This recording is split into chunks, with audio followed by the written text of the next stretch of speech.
Dans une petite ville battue par le vent, là où les orages semblaient naître plus souvent qu'ailleurs, vivait un enfant nommé Élie. Il avait 8 ans, des yeux clairs et un sourire qui n'avait peur de rien. Quand la pluie tombait, que les éclairs fendaient le ciel, les autres enfants se cachaient sous les couvertures.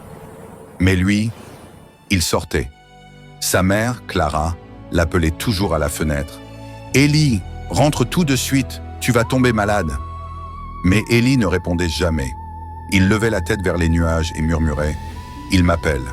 Chaque tempête semblait l'attirer, comme si quelque chose, là-haut, le reconnaissait.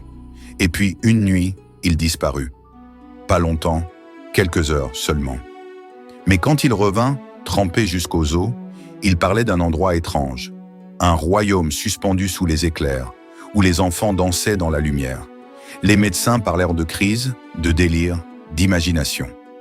Mais Clara, elle, sentait autre chose. Elle voyait dans le regard de son fils une lueur nouvelle, une lueur d'orage. Et puis vint la nuit où tout bascula. Le tonnerre claqua si fort que les vitres tremblèrent. Clara se réveilla, la maison vide. La porte battait au vent. Elle courut dehors, pieds nus dans l'eau glacée. « Élie, où es-tu » Là-haut, sur la colline, elle le vit. Petit, fragile, debout sous le ciel éclaté, les bras ouverts, riant au milieu des éclairs. « Élie, descends de là !» Mais il se retourna doucement. Ses yeux brillaient d'un éclat blanc, presque divin. « Ils m'ont choisi, maman. Ici, on ne vieillit pas. » Elle courut vers lui, mais une lumière aveuglante tomba entre eux. Quand elle rouvrit les yeux, la colline était vide.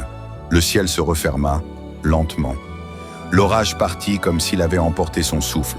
Le lendemain, Clara chercha partout, dans les champs, les bois, les rivières. Rien. Seulement une flaque d'eau au sommet de la colline, où la pluie refusait de tomber. Des semaines passèrent.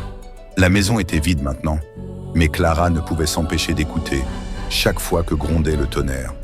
Et un soir, enfin, un éclair traversa la nuit. Elle leva les yeux et vit, suspendu parmi les nuages, le visage de son fils, souriant. Depuis ce jour, on dit que, si l'on écoute bien pendant un orage, entre deux grondements, on peut entendre le rire d'un enfant.